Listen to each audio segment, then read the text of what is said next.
Mi nombre es Alicia García García y soy profesora de enseñanza secundaria, en concreto de lengua latina.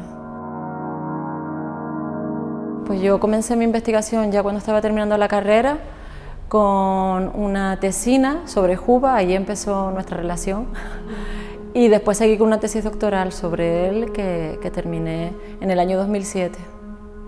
A raíz de ahí salió un libro y articulitos por ahí que he ido publicando. Sobre el origen de los canarios hay diversas teorías, hay mucha controversia, aunque parece ser que ya en los últimos años va cogiendo más cuerpo la tesis de que las poblaciones de las Islas Canarias proceden del norte de África. Esto está más o menos ya constatado, y en concreto de la etnia bereber, ¿no?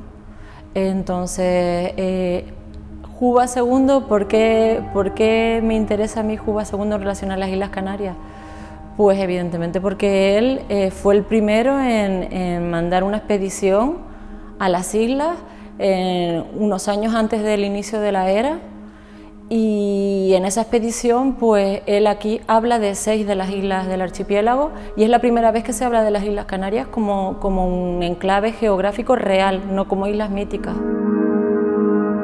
Por ahí hay distintas fechas, he visto distintas cronologías, pero sí que bien es cierto que Juba empezó su reinado en Mauritania en el año 25 a.C., por tanto esa sería la fecha inicial, y la fecha, diríamos, post-quem o posterior sería en torno al año 1 antes después de Cristo o el año 6 después de Cristo, que hay unos escritos que parece que el manual donde Juba incluyó esta expedición, pues se publicaron en el año 6 en honor a unos juegos que estaban, diríamos, financiados por Germánico, en el año 6 después de Cristo. Entonces ese sería el arco cronológico, ¿no? 25 a.C., 6 después de Cristo. Juba inicialmente él tuvo bastante complicado el comienzo de su reinado. Pues ¿por qué? Porque él no era, diríamos, un rey legítimo de todos estos territorios, sino que fue puesto allí pues por designio de Roma, en concreto por el emperador Octavio Augusto, quien determinó que este joven príncipe, al que había forjado sus propias manos, porque de hecho Juba se educó en Roma y se crió allí, pues que era el momento de este territorio norteafricano pues darle una nueva, diríamos, una nueva entidad político-geográfica. ¿Y qué creó? Pues con una serie de espacios territoriales de lo que sería actualmente Marruecos y una parte de Argelia, pues creó el reino de Mauritania. Entonces, las gentes que vivían allí, esto pues diríamos que no les hizo ninguna gracia, porque ellos pasaron de sus reyes propios, sus reyes mauritanos o sus reyes númidas, a tener a un extraño.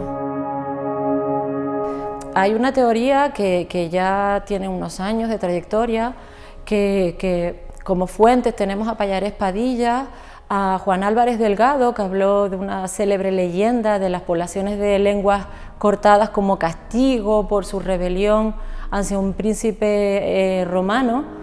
Entonces, pues por ahí se ha seguido investigando, se ha seguido tirando, diríamos, de la hebra, y se ha visto que ya desde el propio reinado de Juba, un par de años antes de que él entrara en el trono de Mauritania, pues ya hubo algunos conatos de rebeliones de los pueblos, los que se llamaban los mauri, que ocuparían la zona de Marruecos.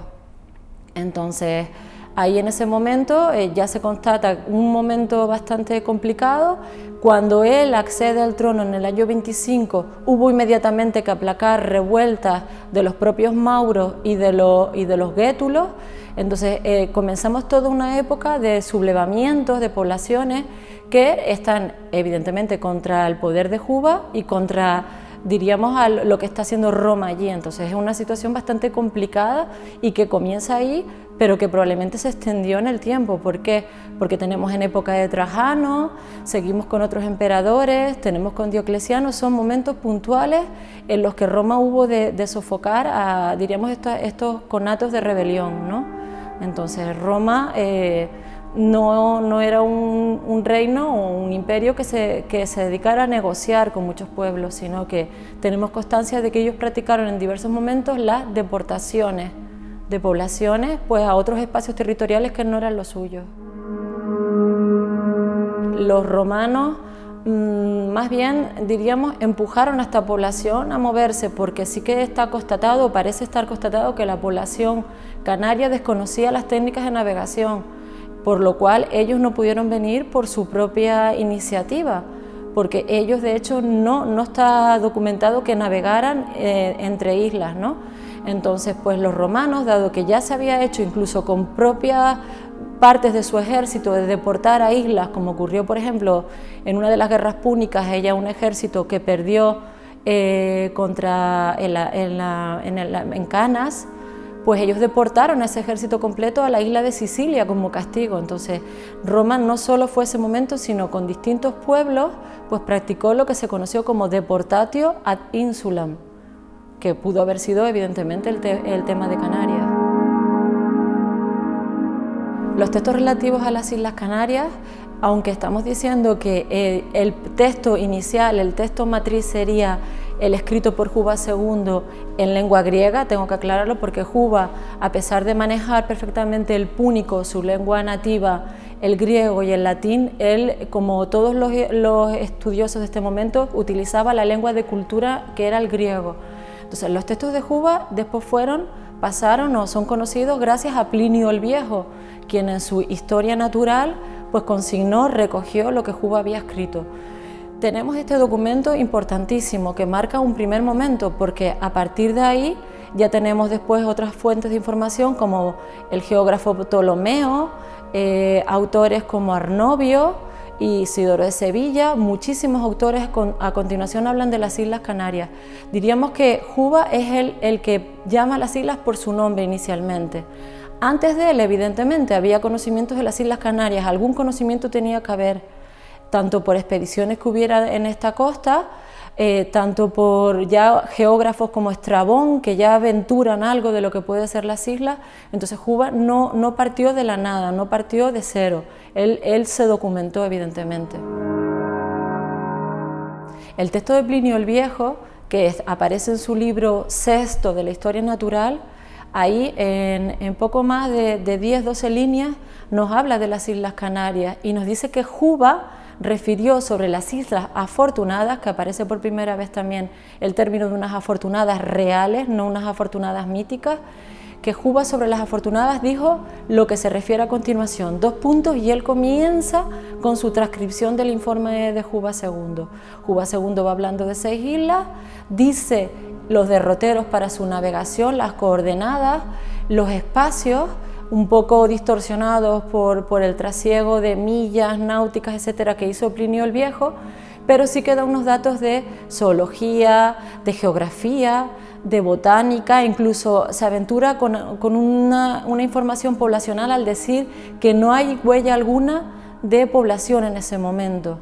Hay algunas huellas de edificios, pero que ellos no vieron desde donde hicieron la expedición ninguna población. Entonces parece ser que las islas estaban pobladas, no lo estaban.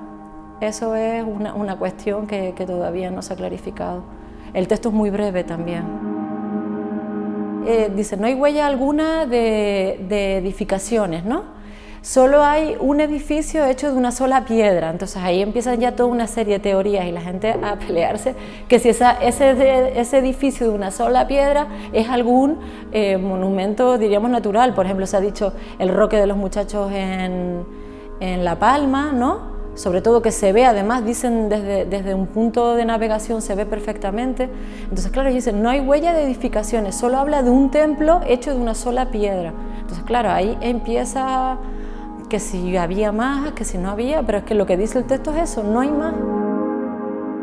Como no haya documentos perdidos, los libros que existen actualmente pues son, antes de Juba tenemos a Estrabón, ¿vale? Y después tenemos a Seboso, Estacio Seboso, que era un contemporáneo de Juba, pero que tampoco se conoce sus documentos de primera mano, es decir, los conocemos una vez más por Plinio el Viejo en la Historia Natural.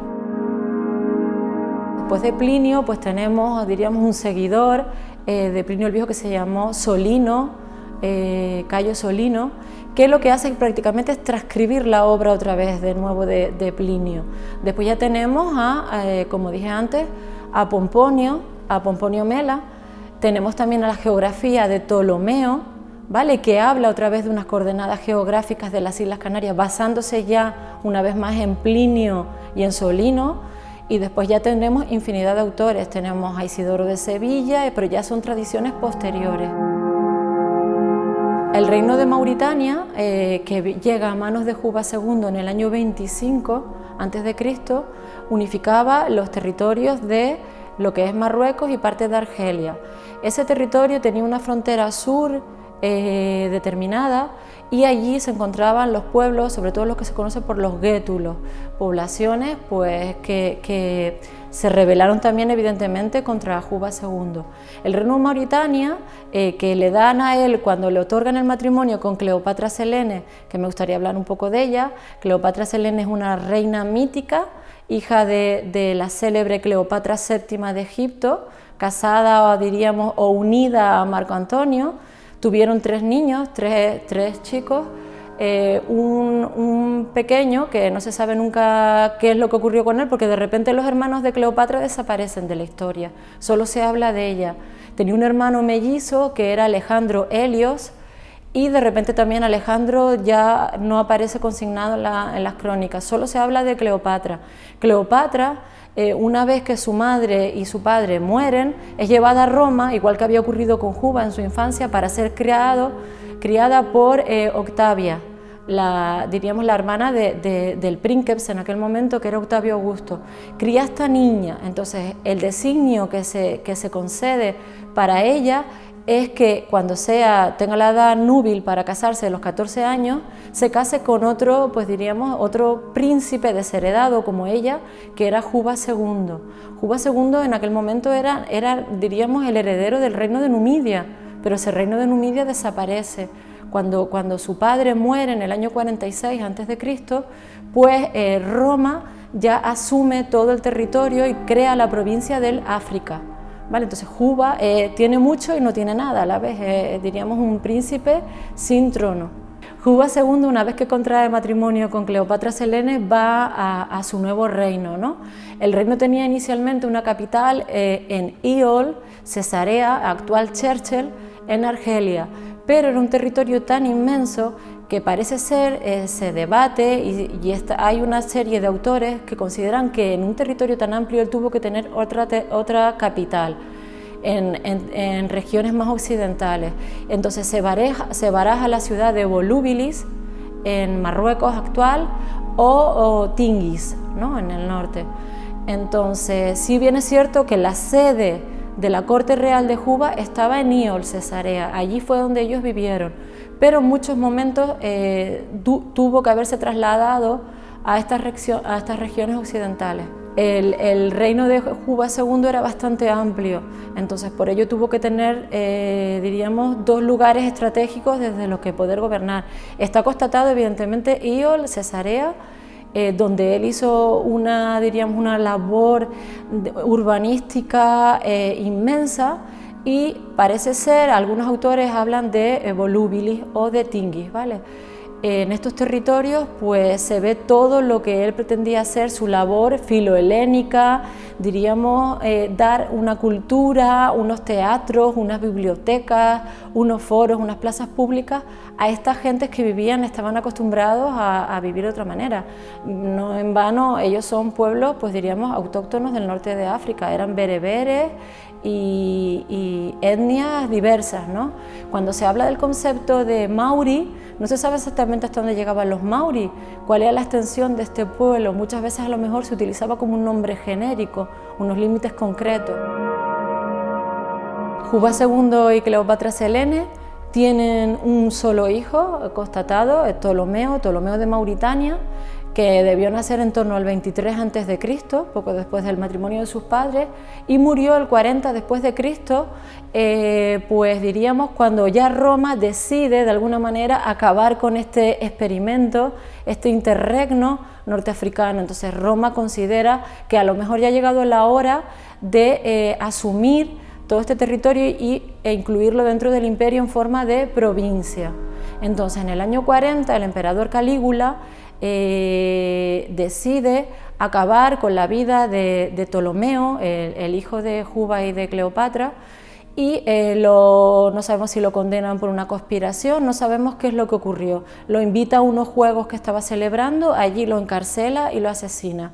A partir de ahí, evidentemente, fue todo muy precipitado, muere Calígula también, y Claudio, el sucesor, es el que en el año 40 decide acabar con todo este territorio y dice que se crean, o determina que se crean, una provincia dividida, diríamos, en dos. La provincia de la Mauritania tingitana, más occidental, con capital en Volúbilis, y la Mauritania caesariense o cesariense, con la capital en Iol. Llamaron al niño Ptolomeo en honor a la ascendencia de ella, Lágida, ¿no?, de los Ptolomeos de Egipto. ¿Vale? Su hermano de hecho era Ptolomeo, el hermano de Cleopatra VII. Entonces ella llamó a su hijo y heredero, pues lo llamó Ptolomeo en recuerdo a su dinastía total. Ella siempre reclamó mucho su ascendencia egipcia. Vemos muchísimo en las monedas que hay de ella, en el anverso. Ella pone pues símbolos tales como el sistro, el astro solar, el cocodrilo. Ella no duda en todo momento en reivindicar, diríamos de alguna manera, su patria egipcia. Existe una tradición, una serie de documentos y de teorías que apuntan a que Juba II y Cleopatra Selene pueden estar enterrados en un mausoleo real que está en Argelia, a unos kilómetros de Argel actualmente, y que es una tumba pues real. Allí no se ha encontrado nada de Juba y de Cleopatra, pero según las fuentes pudieron bien haber estado enterrados allí. Se le conoce también en francés como la tumba de la Cristiana, porque tiene una inmensa cruz ese monumento, ¿no?, evidentemente de tradición posterior, pero por eso se le llamó también después la tumba de Cleopatra, la tumba de la Cristiana o la tumba de los reyes de Mauritania. Yo creo que el mundo africano todavía tiene muchas, diríamos, respuestas para la historia inmediata de las Islas Canarias, es decir, allí hay muchísimos datos arqueológicos, hay muchos estudios poblacionales pendientes, y yo considero que evidentemente si hubiese una conexión mayor entre los historiadores de aquí de Canarias, los lingüistas, los etnógrafos, con todo lo que se está trabajando en el norte de África, podríamos seguramente obtener muchísima más información de dónde venimos, quiénes somos y qué rastros quedaron de nosotros allí en el norte de África.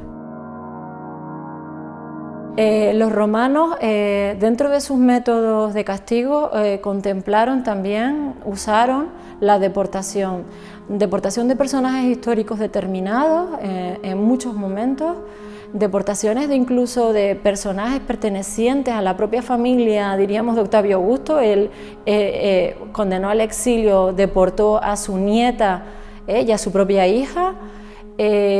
Personajes, diríamos, pues se habla también que Séneca en su manera tuvo una cierta deportación, un cierto exilio, mejor dicho.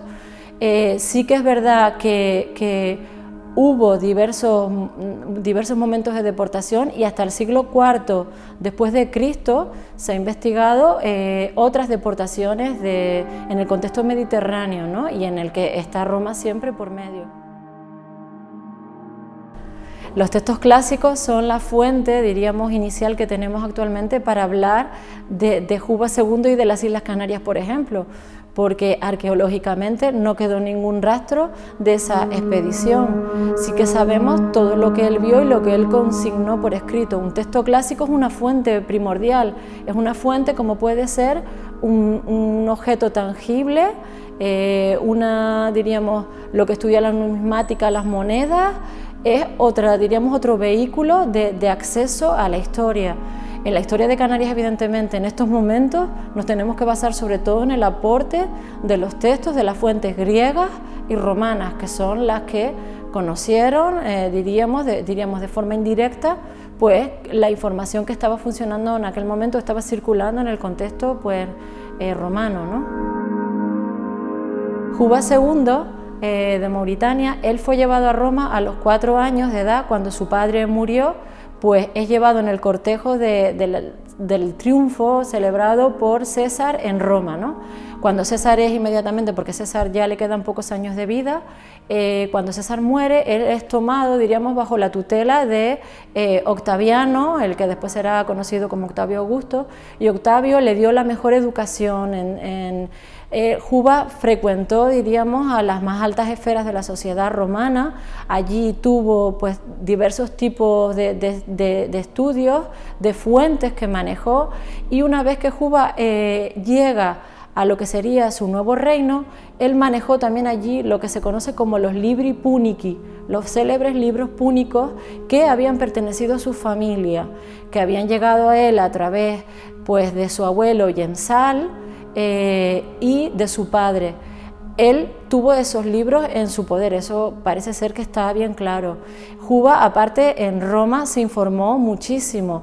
Él manejó la geografía, él manejó botánica, zoología, datos, diríamos, pues de navegación, que después él consigna, unas veces directamente él, otras veces sus emisarios, porque no se sabe si realmente él a Canarias vino él en persona o fue una expedición enviada por él. Juba sí que realizó otras expediciones a las montañas del Atlas, donde él allí habla, por ejemplo, por primera vez de los Canari, ¿vale?, de una población autóctona de allí del norte de África. Él habla de la expedición que él hizo buscando las fuentes del Nilo en el propio monte Atlas.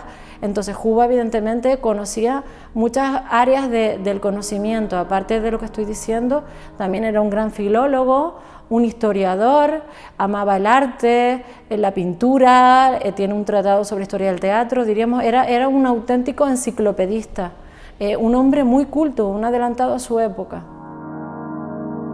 En uno de los momentos de rebelión de las poblaciones norteafricanas, sabemos por Plinio el Viejo, en su libro quinto de la Historia Natural, que en el año 40 y algo aproximadamente, 43, 46, Suetonio Paulino, un general romano, hace una expedición en persecución de unas poblaciones rebeldes del norte de África. Entonces llega detrás de ellos hasta las faldas propias del monte Atlas. Allí parece que tiene contacto con un pueblo que después Plinio llama los Canari. Él dice en el libro quinto, en el parágrafo 14, que es porque ellos comían y vivían a la manera de perros, que eso luego llevó a una confusión con lo que es el nombre de las Islas Canarias, ¿no? Los perros y los canes. Juba II, evidentemente, él escribió toda su obra en griego. Plinio el Viejo conocía el griego, pero ha de transcribir esos ejemplares a latín, ¿no? Una vez que los transcribe, ahí probablemente hay muchísimos errores.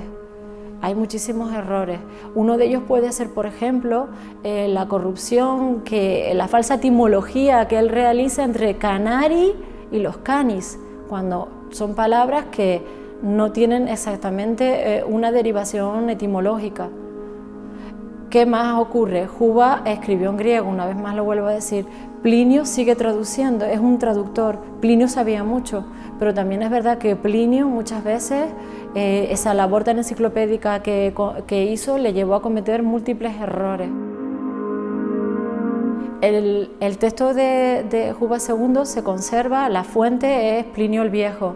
Ese libro inmenso, del que desgraciadamente solo tenemos 36, 36 libros, aunque se dice que tuvo más de 2000 libros. Esa obra monumental pues toca, muchísimas regiones del mundo conocido por los romanos. Plinio, de alguna manera, también podríamos emparentarlo con Juba, es decir, ambos son unos curiosos innatos, se inspiran en fuentes, manejan documentos, entrevistan a navegantes, a expedicionarios. Entonces, la historia natural de Plinio el Viejo es fundamental para nosotros, evidentemente, porque gracias a él oímos hablar por primera vez de las Islas Canarias, y habla muchísimo y con detalle de todo el norte de África. Muchos episodios de la historia del norte de África las conocemos gracias a él, y después a otras fuentes, evidentemente, que ya tratan momentos históricos del Imperio Romano. Juba murió en el año 23 después de Cristo y Plinio el Viejo murió en el año 79 después de Cristo, entonces diríamos que casi comparten época. Sí que se sabe que la historia natural la publicó o la dio a la luz de los lectores en el año 76 después de Cristo, ¿vale? Estamos hablando 40 años apenas después de la muerte de Juba. Juba II habla de 6 islas que él llamó Islas Afortunadas, las llamó Islas Afortunadas. Empieza su descripción con nombres latinos, pero uno de ellos está en griego, Ombrios, la primera isla de la que él habla. Después habla de 2 islas Junonia, una Junonia mayor y una Junonia del mismo nombre pero de menor tamaño. Habla de una isla Capraria, habla de una isla Ninguaria, llamada así por sus nieves perpetuas, y después habla que a la vista de ella se encuentra otra isla llamada Canaria. Juba II vivió, diríamos, entre 2 prioridades en su vida: la labor enciclopédica y los estudios, que era su pasión, su auténtica pasión, y su trabajo o su acción como gobernante, puesto allí pues por quienes han confiado en él, ¿no?, que es Roma y Octavio Augusto. Entonces él trató de compaginar esas 2 labores, unas veces con mayor éxito, otras con menos. Se sabe que en determinados momentos Roma consideró que lo que estaba haciendo Juba no era suficiente para aplacar estos conatos de rebelión que había y tuvo que mandar distintos ejércitos allí a ayudarlo. Otras veces Juba tuvo que nutrir las propias huestes romanas con población de allí nativa. Entonces él vivió, diríamos, a medio camino entre su reinado y su verdadera, diríamos, inclinación en la vida, su verdadero gusto, que era la investigación.